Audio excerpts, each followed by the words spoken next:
Salut à tous, dans ce nouvel épisode de Long Live, j'ai voulu rencontrer une incarnation de la réussite, Sylvie Tellier. Elle a été ex-Miss France en 2002, puis à la tête du comité Miss France pendant 17 ans.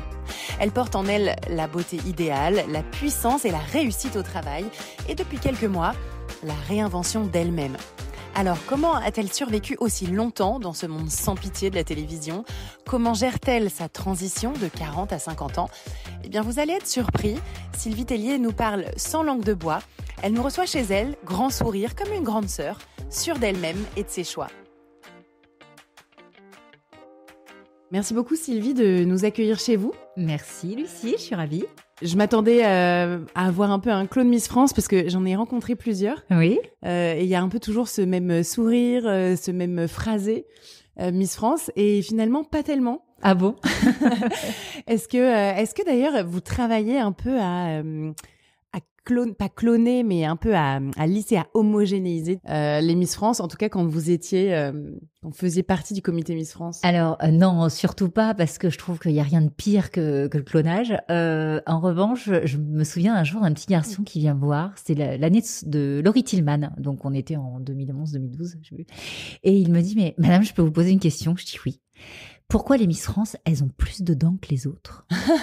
C'est vrai que ce sourire et en large... fait, je me suis dit, bon, Laurie a un sourire qui est particulièrement rayonnant, communicatif et tout. Et à ce moment-là, je me suis dit, c'est vrai, en fait, on a toujours de grands sourires avec de grandes dents blanches. Et donc non, il n'y a pas d'homogénéité, mais c'est vrai qu'on a quelques traits de caractère. Je pense que déjà, on est souriante.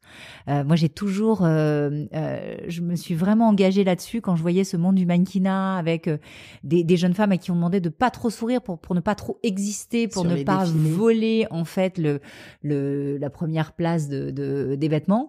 À l'inverse, moi, je voulais que les filles, elles sourient parce que ce sont des individualités avant tout, et même si on porte la même écharpe, le but c'était que chacune ait sa propre histoire. Et alors donc on vous a connue Miss 2002, oui. On vous a connue présidente du comité Miss France et vraiment à la tête de cette institution pendant presque 15 ans?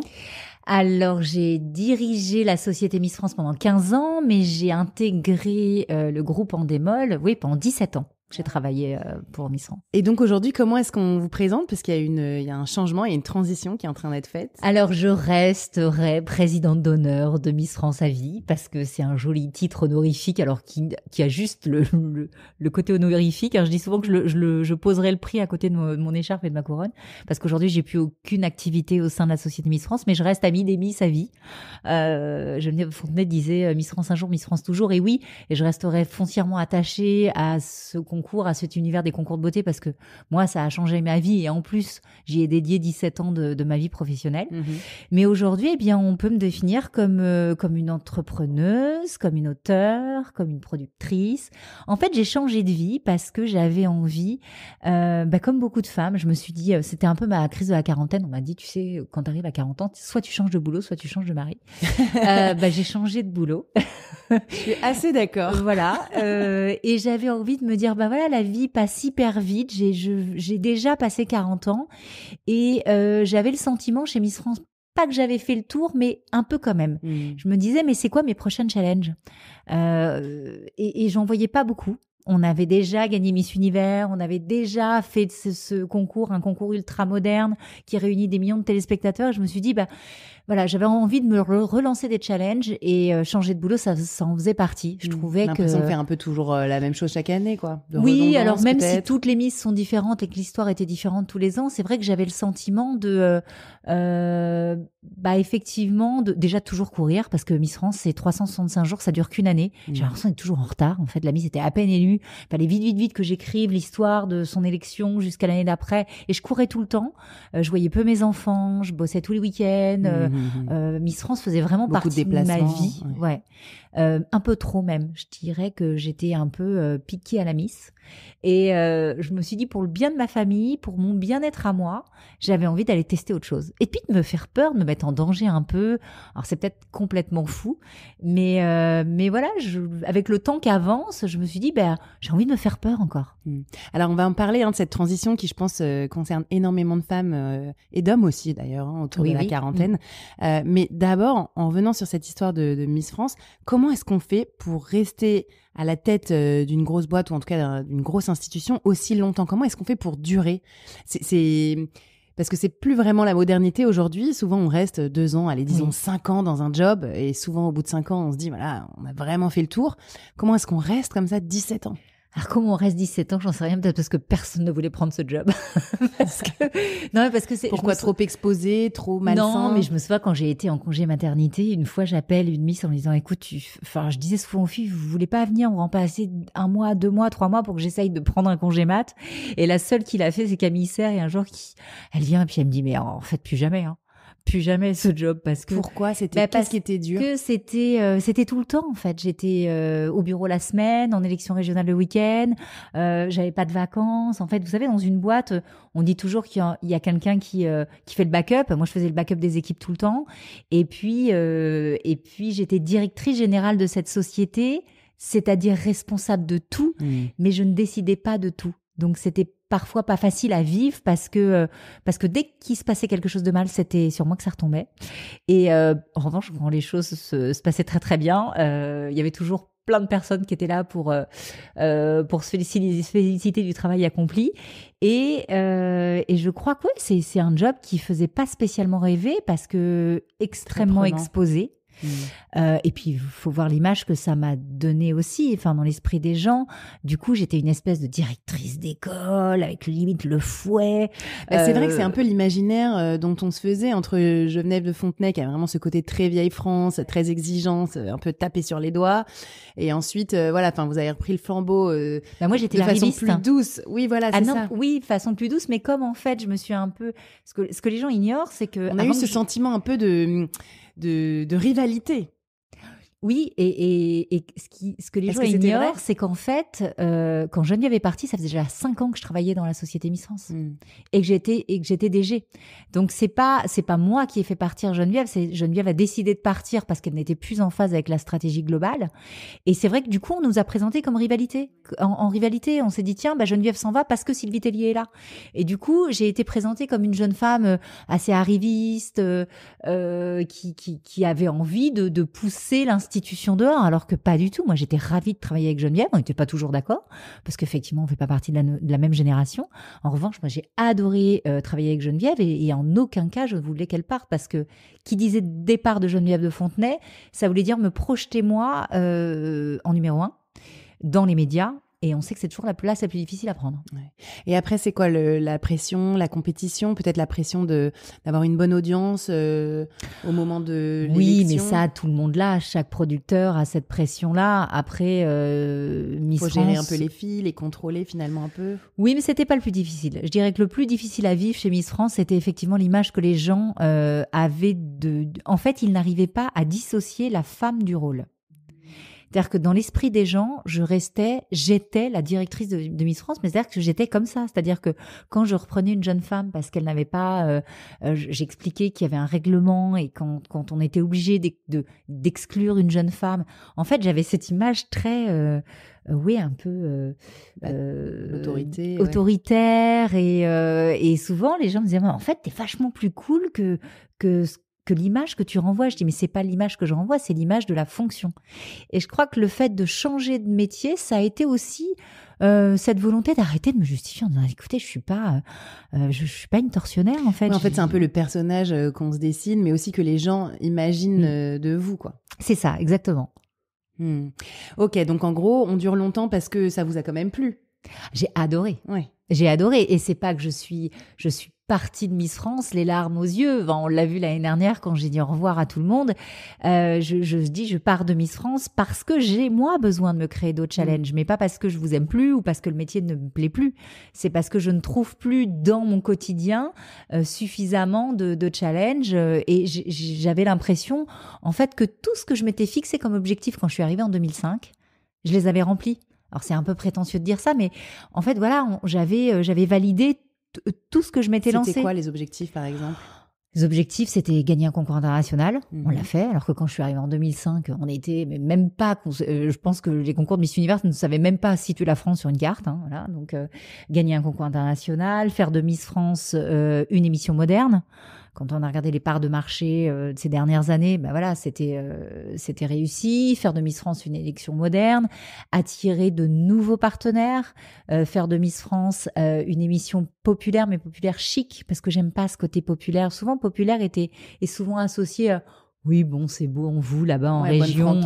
Voilà, le saucisson. Et ben non, en fait, il y avait autre chose que les foires agricoles ou les foires gastronomiques. Oui, ça faisait partie de la vie de Miss France, mais on peut très bien être dans une foire gastronomique et être très moderne, voilà, n'en déplaise à certains. Donc oui, moderniser le concours, faire de Miss France une famille. On a développé aujourd'hui, il y a une vraie famille des Miss. Rendre aux Miss France un rôle d'incarnante qui n'existait plus. Moi, je suis arrivée à une époque où la seule personne que vous connaissiez, c'était Geneviève de Fontenay. Elles étaient oubliées juste après. Elles étaient oubliées, en fait. Et il me semble que quand je suis arrivée, j'ai essayé d'expliquer que ces jeunes femmes avaient une personnalité, des rêves, et d'en faire de véritables incarnantes. Et quand on voit ces dernières années, après Miss France, voilà, il y a une vie après Miss France, et c'est des super success stories. Donc voilà, j'avais l'impression que j'avais coché toutes les cases et qu'il fallait que j'aille faire autre chose. Ok. Et donc là, maintenant, c'est la transition.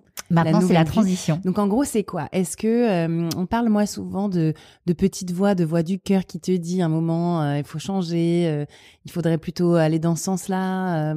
Est-ce que c'est ça qui vous a parlé? Est-ce qu'il y a eu un peu cette peut-être intuition personnelle qui est devenue de plus en plus forte, ou est-ce que c'est un ras-le-bol profond d'un coup comme ça? Alors déjà, on m'a toujours dit que quand on quitte une société, il faut savoir la quitter quand elle est au top. Donc c'est ce que j'ai fait. J'ai attendu qu'elle soit au top et je suis partie. Et c'est pour ça que c'est hyper difficile à faire, parce que faut pas attendre le déclin. Et quand vous sentez que potentiellement il peut y avoir du déclin à venir, faut vite partir parce que je voulais pas être associée potentiellement à un déclin futur. Je dis pas qu'il y aura un déclin chez Miss France, mais en tout cas, je ne partageais plus la stratégie. J'étais pas en phase. Donc, quand on n'est pas en phase, on peut pas passer son temps à râler, en fait. Quand on n'est pas en phase, il faut savoir s'en aller. Voilà, c'est mon chien qui grogne. Ouais, on entend, mais pas de problème, on adore les chiens, on est des amis des chiens. Souvent, c'est le mien d'ailleurs qu'on entend dans les podcasts. Ok, donc ce sentiment de c'est le moment de partir, en fait, ça va mal se passer. Et après, c'est quoi le saut dans l'inconnu? Parce que je pense que beaucoup de femmes et d'hommes de plus de 40 ans, voilà, entre la quarantaine et la cinquantaine, c'est vraiment je pense une décennie de transition, se pose cette envie de partir, de changer même complètement, de se réorienter, de se reformer, de faire autre chose. Qu'est-ce qui fait qu'on y arrive? Est-ce qu'il faut quand même avoir un peu le confort financier? Est-ce que c'est des personnes qui vous ont soutenu, aidé? Alors, nous, ça a été la double folie, parce que je me souviens quand j'ai dit à mon mari, écoute, alors il est juste à côté en plus. J'ai envie de changer de métier. On est d'accord? Et il me dit, moi aussi. Je dis, on est d'accord, on le fait pas en même temps. Et on s'est promis qu'on ne le ferait pas en même temps. Au final, on a fait ça exactement en même temps. Donc, une grosse folie, parce que tout d'un coup, devenir entrepreneur, quand on est deux, ça peut être compliqué. Je me souviens que ma propre mère m'a dit, mais comment tu peux quitter un job salarié? Parce que mine de rien, on fait pas partie de la même génération aussi. Et moi, j'ai été élevée comme ça. On me disait, attention, il faut faire attention. Tu peux pas quitter un job quand t'as la sécurité de l'emploi. Enfin, j'avais pas la sécurité de l'emploi, mais on quitte pas un job salarié sans rien avoir derrière. Alors que moi, je suis vraiment partie sans rien. C'est-à-dire que quand j'ai décidé que je voulais changer, peu importe, il fallait que je bouge, en fait. Et j'ai pas attendu, justement, j'aurais pu me dire, ok, je vais attendre 2 ans, j'ai décidé de partir et je vais attendre 2 ans, je vais me fabriquer un joli parachute, puis je partirai à ce moment-là. Je voyais pas les choses comme ça, parce que ça veut dire que j'aurais menti à mes équipes. C'est-à-dire qu'en fait, j'aurais pu être à 100%. Et ça, c'était pas possible. Okay. Donc, je voulais... Donc, c'était quoi? Pas avoir envie de travailler sur un autre petit truc à côté? Non, je voulais être sincère, quoi. Ouais, je voulais être sincère. C'est qu'à partir du moment où j'étais plus à 100%, il fallait que je parte, en fait. Donc oui, c'est suivi une grande période de... Bon, ça, c'est fait. Maintenant, qu'est-ce que je vais devenir?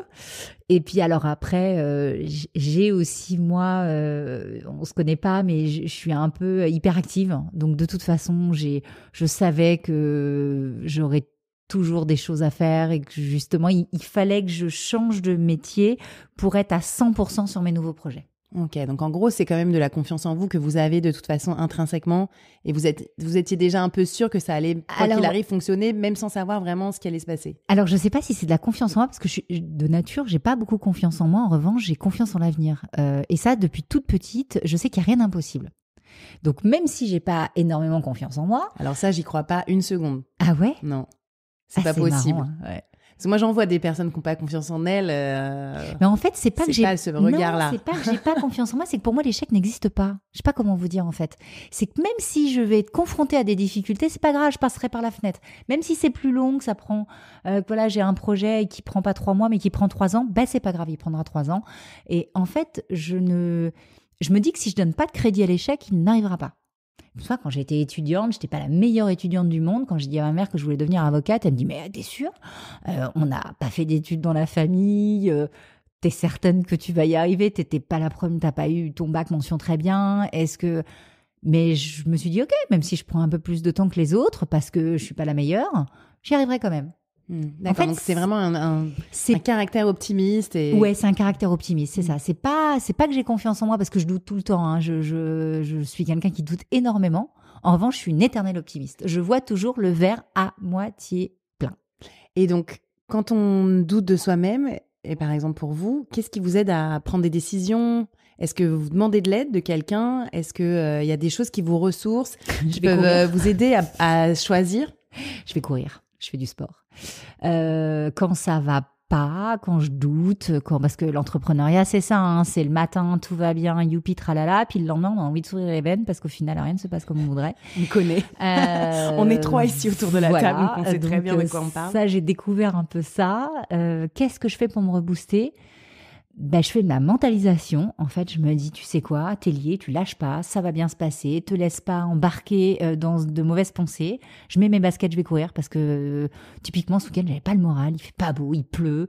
Je suis sur un projet, là, j'ai créé un projet d'émission et ça avance pas aussi vite que je voudrais. Donc voilà. Et donc, on a tendance à se faire aspirer par des trucs négatifs. Non, je me mets moi-même un coup de pied aux fesses. Ok. Autodétermination, automotivation. Ouais. Savoir que ça ira mieux après, avoir fait du sport, avoir bougé. Et ça fonctionne réellement. Et c'est ce que je disais, je me souviens, c'est ce que je disais toujours aux candidates. Moi, je me suis présentée à Miss France il y a 25 ans. Je suis arrivée à Miss France, mais alors vraiment, je faisais pas partie des favorites. Hein. J'étais pas du sérail, je faisais 1m72, alors que d'habitude, à cette époque-là, elles faisaient tout 1m80, elles étaient toutes soit issues du milieu de l'audiovisuel, de l'esthétique et tout. Moi, je savais pas me maquiller toute seule, je me débrouillais, mais bon, Et quand je suis arrivée à Miss France, je me suis dit, ok, je vais peut-être pas gagner, mais je suis là pour apprendre des choses et je vais surtout mettre ce temps à profit pour m'éclater. Et au final, je pense que j'étais tellement dans le côté optimiste que je suis repartie avec la couronne. Donc, et pourtant, j'avais pas confiance en moi. Je me souviens, j'ai appelé ma mère au bout de 2 jours en disant, mais qu'est-ce que je fais là, maman ? À chaque fois que j'en croise une, elle est plus belle, plus grande que moi. Je vais... Et maman me dit, mais en fait, tu t'es mis toi-même là-dedans, quoi. Donc, si tu t'es mis là-dedans, c'est que quelque part, c'est que tu y trouves un sens et que tu vas y trouver un côté positif. Et voilà. Et je crois que toute ma vie est un peu comme ça. Ok. Donc, un peu un grain de folie et il y a là. Voilà, on verra. Et ça se passera bien, surtout. Ok. Et ça, vous le dites aussi à vos enfants, vous les rassurez comme ça, pareil, parce que finalement, vous avez, j'ai l'impression, hein, quand je vous écoute, une éducation peut-être un peu, pas conformiste, mais plutôt peut-être sans trop de vagues, ou en tout cas, voilà, en étant assez lisse. Enfin, en tout cas, c'est ce que j'entends là de quelques propos. Et est-ce que vous insufflez ça à vos enfants, le côté vas-y, fonce, un peu fonceur? Alors moi, j'ai été élevée dans une famille monoparentale, à la va comme je te pousse un peu, donc non, j'ai pas eu ça justement. J'ai peut-être eu ça dans le sens où ma mère m'a toujours dit, tu sais quoi, si t'as envie d'un truc, va le chercher en fait, parce que moi je pourrais pas te le donner, donc vas-y, et attends pas d'avoir la permission. Et oui, peut-être que je fais la même chose avec mes enfants, mais je m'aperçois peut-être un peu trop parce que quand j'écoute mon ado, je me dis que parfois il a l'impression qu'il est le roi du monde et il faut peut-être que j'arrête parce que ce côté justement tout va bien se passer et tout, il se fait pas beaucoup de mourons et c'est peut-être pas hyper bien de les élever comme ça quand même.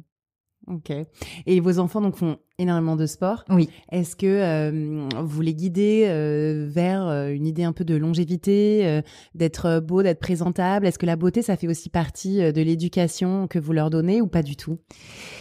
Ah, j'aime ce qui est beau, hein. C'est une déformation professionnelle, donc comment j'élève mes enfants là-dessus? Non, au contraire, j'ai une petite qui a 9 ans qui commence à, comme toutes les petites filles, à faire des pauses devant la glace. Et je lui dis, tu sais, cocotte, oui, effectivement, t'es jolie, t'as de jolis yeux, t'as des beaux cheveux, mais c'est un truc qui est assez éphémère et même si ça peut t'aider un peu dans la vie, c'est pas ce qui fera la différence. Donc, et c'est pour ça que je les mets au sport parce que je trouve qu'il faut la notion d'effort. Il faut de l'échec et on en apprend beaucoup dans le sport parce l'important c'est de participer, ok, mais au final quand on fait du sport on veut tous gagner, hein, pour être honnête. Donc je trouve que c'est bien de les confronter à l'échec aussi.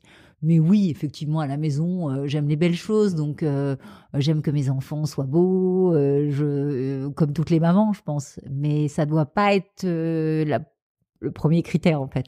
Et du coup, aujourd'hui, quel rapport est-ce que vous avez avec la beauté, peut-être votre physique, maintenant que vous êtes moins exposé à la télé ou dans les journaux, la PQR, en permanence, photographiée peut-être? Est-ce que ça vous permet de lâcher un peu la pression? Je ne lâcherai jamais la pression, en fait. Je suis quelqu'un d'assez exigeante, mais envers moi-même, la première. Et c'est peut-être pour ça que je fais autant de sport. Pour moi, c'est une question de respect de soi-même, en fait. Je dis pas qu'il faut être pimpé tous les jours, mais je trouve qu'il faut être en forme déjà. Il faut faire du sport pour être en forme, pour que tout fonctionne, que le cerveau fonctionne. Il faut créer de l'endorphine, il faut faire tout ça. Et effectivement, je suis assez control freak sur je sais pas comment dire ça, mais Votre représentation? Ouais, je suis pas très... vous me verrez rarement, et ça peut m'arriver, mais en mode complètement gredjouille, dans la rue, non. Mais je crois que ça, c'est mon côté un peu province, où en fait, j'ai été élevée comme ça. Ma maman faisait toujours très attention à elle, nous a élevés aussi un peu comme ça. Donc ça, c'est des trucs, on est marqués. Ce mot respect, on l'entend énormément. Je pense que tu es d'accord, David, il est à côté de moi, il acquiesce. Depuis que je fais ces interviews sur la longévité, en termes de représentation envers les autres, le respect des autres, mais le respect de soi-même, c'est quelque chose qui est hyper fort. Je me souviens, je vais encore parler de Geneviève, mais un jour, j'étais traumatisée.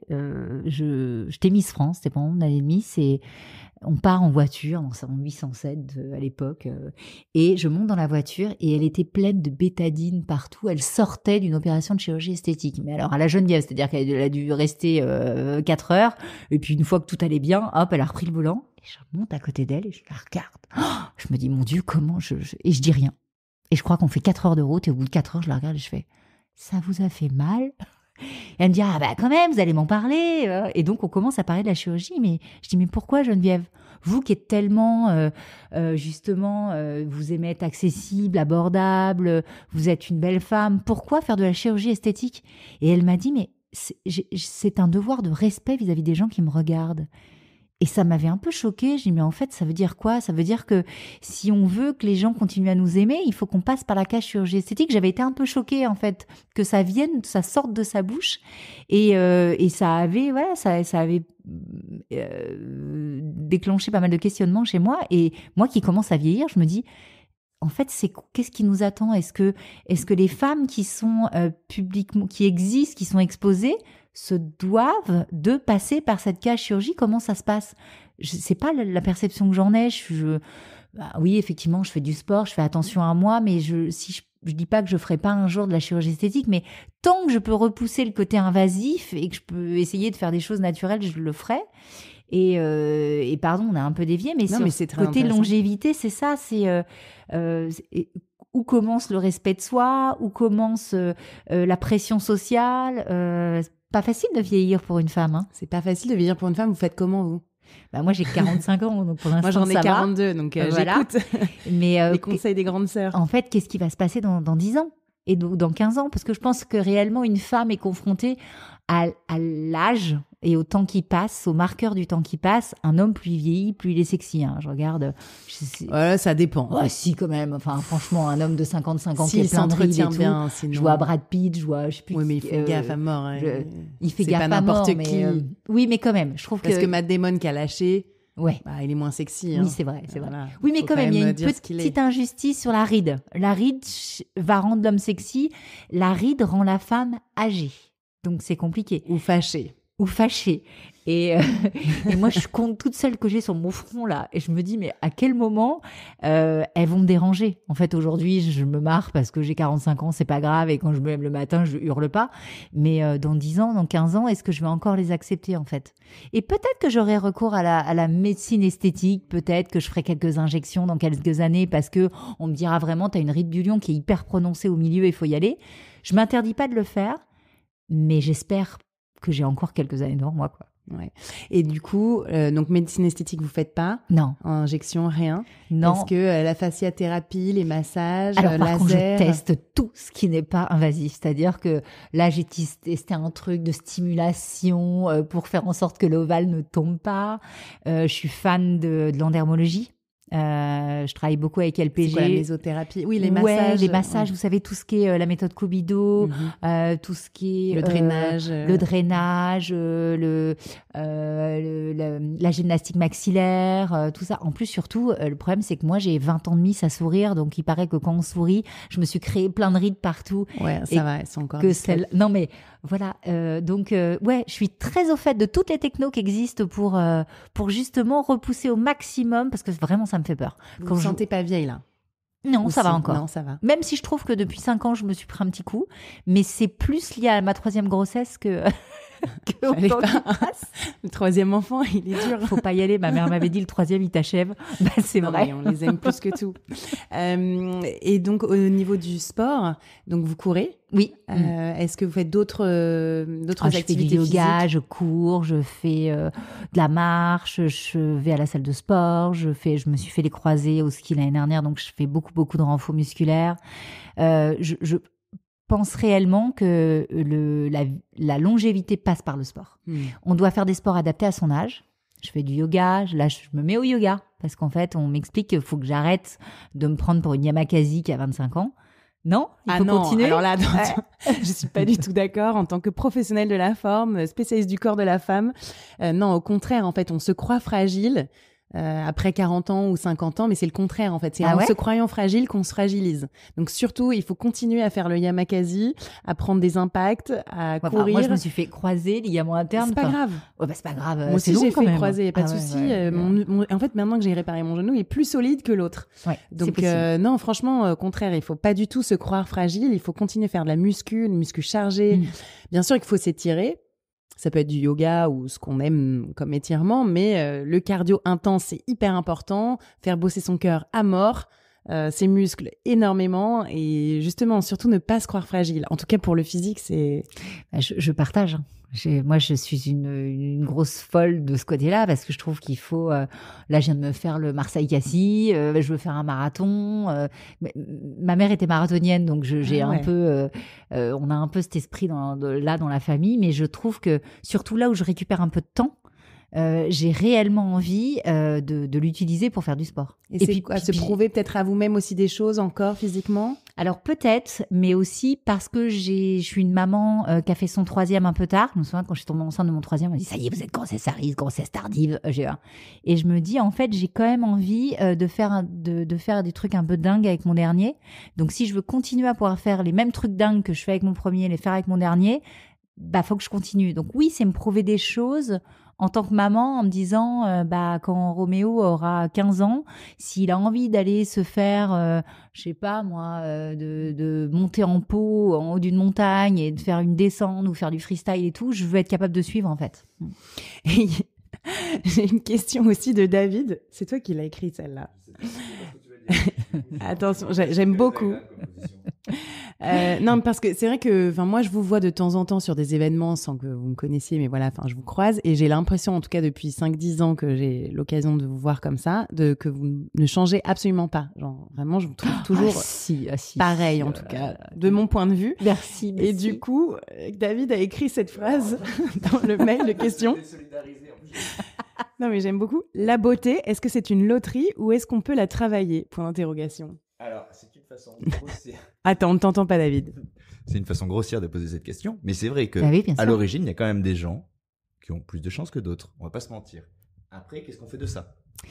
Alors, c'est marrant comme question parce que j'ai toujours été la première à défendre le concours Miss France comme un concours de beauté. Et on me dit, ouais, mais Sylvie, aujourd'hui, tu peux plus appeler ça un concours de beauté parce que Je dis, mais pardon, mais la loterie, la vie, c'est une loterie. On est soit avec des prédispositions physiques. Alors, j'adorerais être championne de marathon au JO. J'ai bien compris que la vie ne m'avait pas donné les capacités physiques pour un jour être médaillée d'or. Donc, je cours, mais je me suis fait une raison. Je serai jamais championne de course à pied.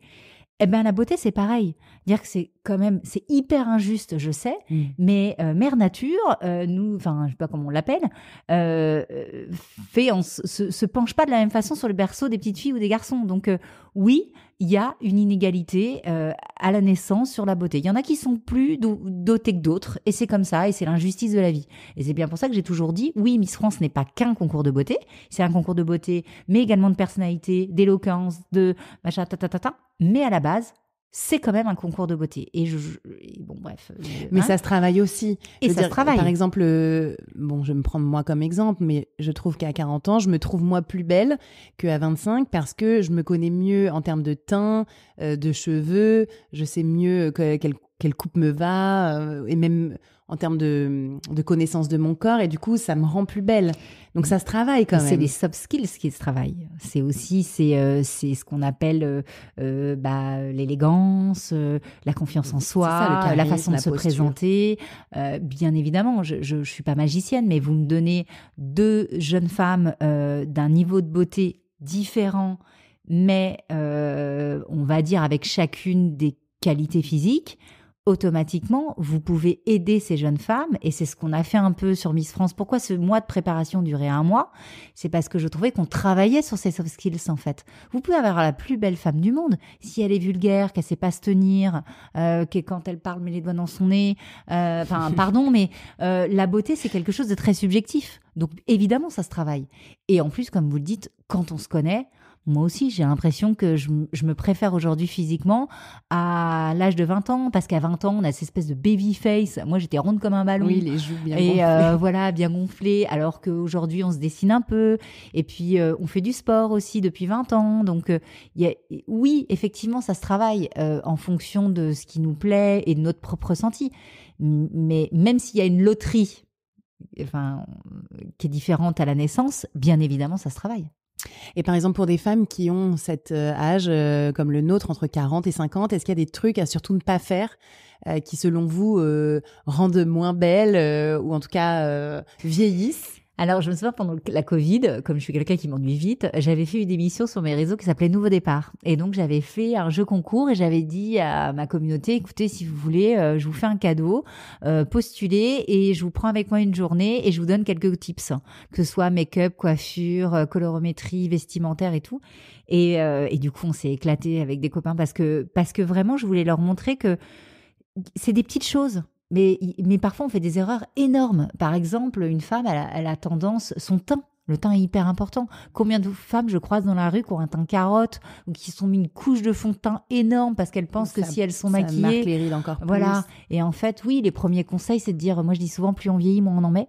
C'est hyper important. Faire attention à la façon de s'habiller. Il y a des choses... on a une morphologie et un teint de peau qui fait qu'on ne peut pas mettre n'importe quelle couleur et n'importe quelle forme.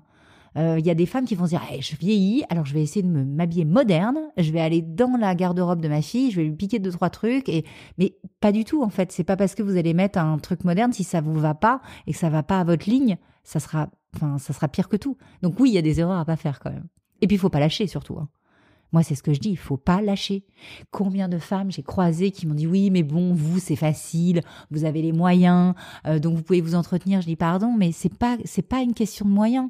Alors oui, effectivement, j'ai plus de moyens que quelqu'un d'autre, mais quand il s'agit de mettre ses baskets, aller courir à la frontale l'hiver parce que on n'a pas d'autres moyens, moi je suis une vraie gourmande, c'est pas une question de moyens, c'est une question de je ne lâche pas. Donc, si vous êtes dans le bois de Boulogne un dimanche à 18h et que vous voyez une frontale un peu filiforme, c'est Sylvie Tellier.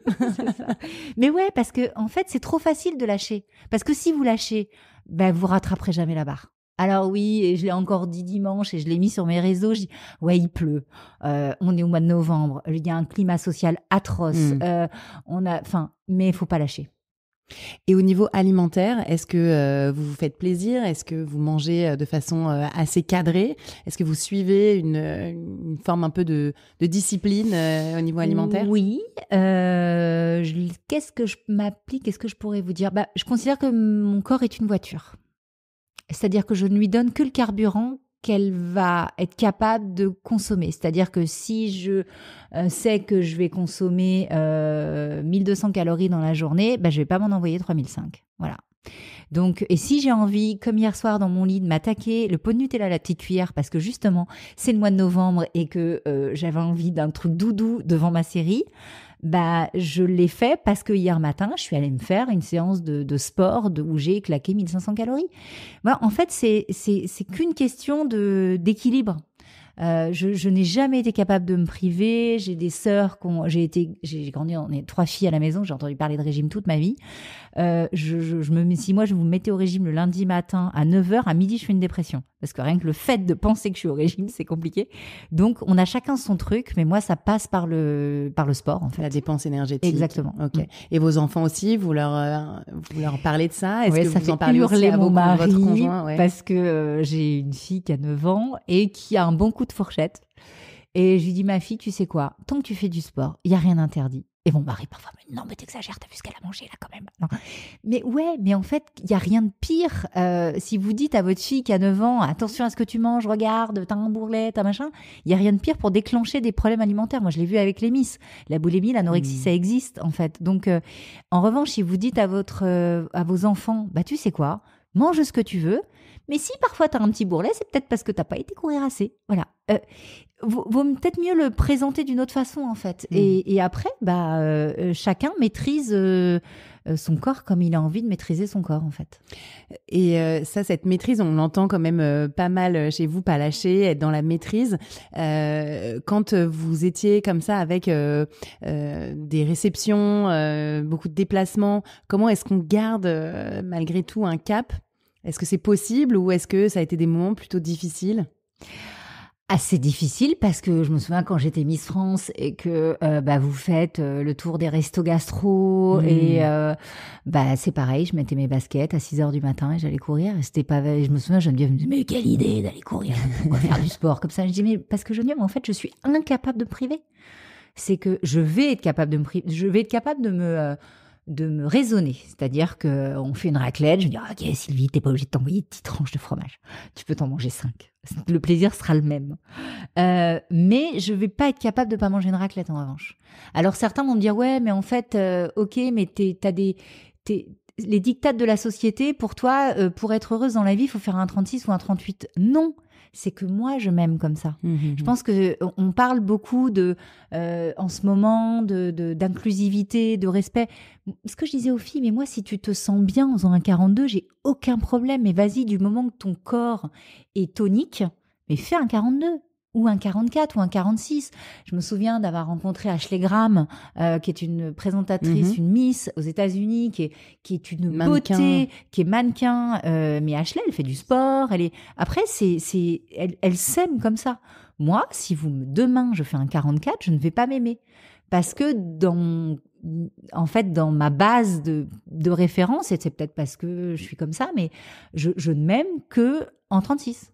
Voilà. Et donc ça, comment est-ce qu'on en parle à son entourage? C'est vrai que c'est un thème qui est souvent repris, de sentir parfois son entourage qui ne comprend pas ou...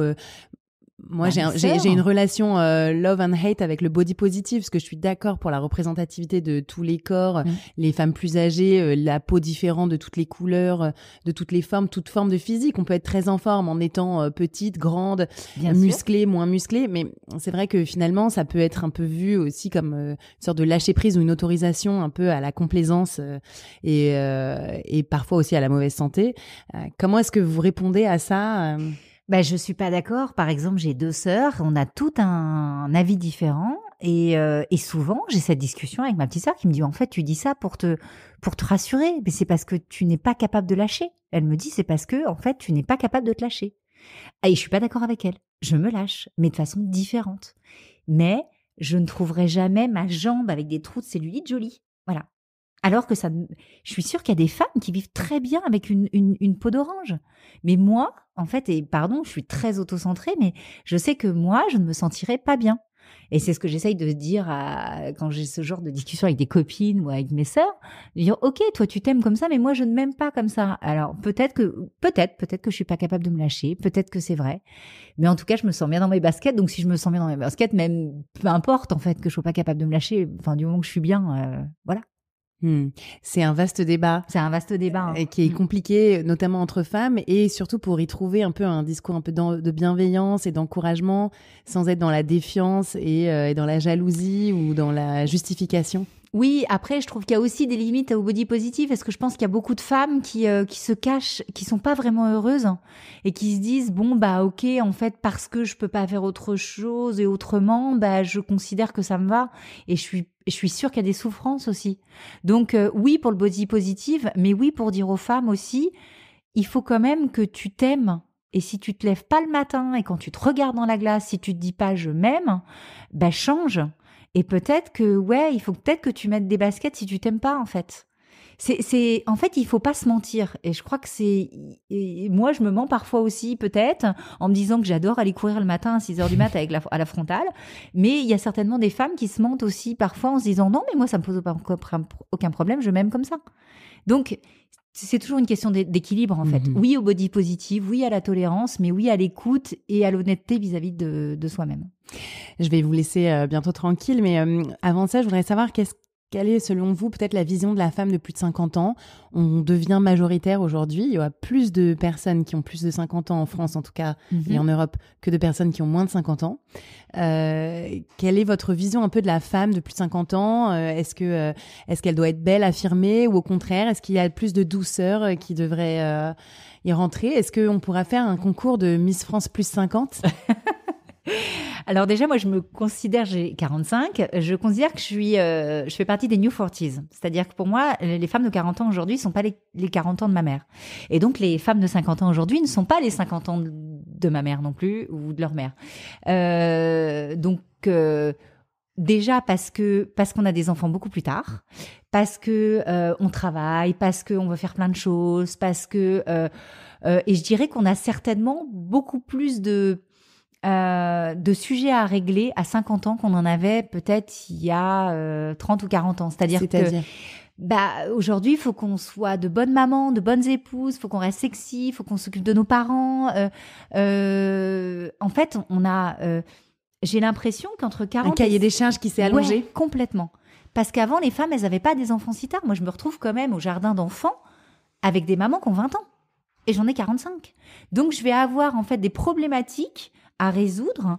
Je vais être encore dans les couches, alors que potentiellement, je suis sur un préado et le rapport aux sorties, à l'alcool, et puis la gestion de mes parents qui sont malades. Et en fait, le cahier des charges s'est énormément agrandi. Et donc, c'est pas facile d'être une femme de 40 ou 50 ans aujourd'hui. Et alors, comment est-ce qu'on fait ? Est-ce qu'on va avoir un psy ? Est-ce qu'on voit plus ses copines ? Est-ce qu'on travaille plus ? Est-ce qu'on travaille moins ? Est-ce qu'on fait plus gaffe ? Et si vous l'avez, donnez-la moi, parce que moi, j'ai l'impression que ma charrette, elle est archi pleine. Et puis, en plus, je suis spécialiste pour la remplir tout le temps, encore un peu plus. Je sais pas comment on fait pour se trouver du temps pour nous. Parce que moi, s'il y a un problème dans ma vie aujourd'hui, c'est que j'ai du mal à me trouver du temps pour moi. Alors, vous me direz, le temps que je vais courir, c'est du temps pour toi. Oui, mais pas tant que ça quand même, parce que c'est du temps aussi pour être en bonne santé et pour me créer de l'endorphine pour supporter tout le reste. Donc, je considère pas que ça soit réellement du temps pour moi. Il est quand le temps pour moi pour me dire, tu fais quoi là ? Rien. J'en ai pas ce temps. J'aimerais que parfois, parfois faire un arrêt sur image. En fait, que tout le monde s'arrête sauf moi. Et qu'on me dise, tu sais quoi, t'as 24 heures, le monde est figé. Et tu peux faire tout ce que tu veux pendant 24 heures. Ça, vraiment, si quelqu'un a la recette, je crois que c'est ça, en fait. Hier, il y a quelqu'un sur les réseaux qui me dit, si t'avais 1 000 € qu'est-ce que tu demanderais pour Noël ? Du temps. Une journée. Ouais, une journée pour moi. De solitude, seule avec personne, même pas les enfants, même pas les conjoints. Mais vous savez, j'ai un mot de code avec mon mari qui est grotte. C'est-à-dire que quand je dis grotte, c'est que potentiellement, il faudrait une grotte là parce que j'en peux plus. Et quel est peut-être le message que vous auriez envie de faire passer à toutes ces femmes qui ont envie peut-être de changer ou de s'affirmer, d'améliorer les 50 prochaines années de notre vie? Il faut le dire, on va vivre à peu près toutes jusqu'à 100 ans. En fait, le fait d'entreprendre et de changer de boulot, c'est pas du tout en cohérent avec le côté je voudrais du temps, du calme et tout, parce que c'est tout l'inverse. En fait, on se relance des challenges et tout, mais on se sent vivant. Donc le conseil, c'est quoi? C'est que allez, même si on n'a pas de temps pour nous, du moment que dans la journée, on se sent bien, peut-être qu'entre 40 et 50 ans, il y a peut-être un temps pour tout, en fait. Moi, je me dis que le temps pour moi, je l'aurai peut-être plus tard, quand mes enfants seront partis, quand... oui, effectivement, j'adorerais aller voir telle expo. J'y suis encore pas allée parce que j'ai pas le temps. Je me dis, il faut bien que tu aies des trucs à faire quand tu auras 65 ans, 70 ans et tes enfants seront plus là. Donc, faut peut-être être tolérant et se dire, tu peux pas tout faire maintenant. T'essayes de faire le maximum de choses, mais il y a quand même des trucs, tu pourras pas les faire parce que tu as 3 enfants, parce que tu viens changer de boulot, parce que tu t'es mis toi-même des priorités. Donc, voilà, faut accepter qu'il y ait des choses que tu puisses pas faire. Qu'est-ce qu'on peut vous souhaiter pour la suite? Est-ce que vous restez dans la beauté? On peut avoir au moins un petit indice ou on n'a aucun indice? Alors, des indices, je peux vous en donner parce qu'aujourd'hui, je travaille sur des projets d'émission. Je viens de produire un film documentaire qui s'appelle We Have a Dream sur le handicap. J'ai une collection de livres pour les enfants, donc je suis aussi auteure. Qu'est-ce que j'ai comme projet encore? J'ai une association qui s'appelle Les Bonnes Fées que je préside, donc j'ai aussi beaucoup de projets avec Les Bonnes Fées. Oui, dans la beauté, il y a d'autres projets parce que il y a des lancements de marques, des choses comme ça. Mais qu'est-ce qu'on peut me souhaiter? C'est de ranger un peu ma chambre. Parce que quand vous changez de boulot... Chambre ou un peu tout dans la vie? En fait, on a envie de faire... On se croit, on a envie de tout faire. Donc là, il faut que je range un peu ma chambre, de me dire, allez... se structurer. Structure-toi, tu peux pas tout faire en même temps. Donc pour ton bien-être mental, fais d'abord 1, puis 2, puis 3, puis 4. Bon, je la range, je suis assez ordonnée, donc je suis en train de la ranger. Mais oui, c'est ça, c'est de me recommander. Qu'est-ce qu'on peut me souhaiter? D'être patiente. Et puis voilà, puis d'être heureuse, c'est tout. Toi, tu n'es pas d'accord avec moi? Oui, parce que j'ai pris un chien en plus, parce qu'évidemment, 3 enfants, ça suffisait pas. Merci beaucoup Sylvie pour votre honnêteté. J'ai trouvé vraiment beaucoup de simplicité finalement dans cette conversation. Enfin, je m'attendais pas à moins, mais voilà, en tout cas, c'était super agréable. Merci Lucie, c'est très sympa. Donc à bientôt et j'espère, voilà, dans 2 ans, on se reparle autour vraiment de la cinquantaine, presque. Quand je me serais fait 2 ménisques, casser un bras, je dirais merci. Non, mais avec des biceps un peu plus costauds, vraiment, sans hésiter. Merci Sylvie. Merci beaucoup.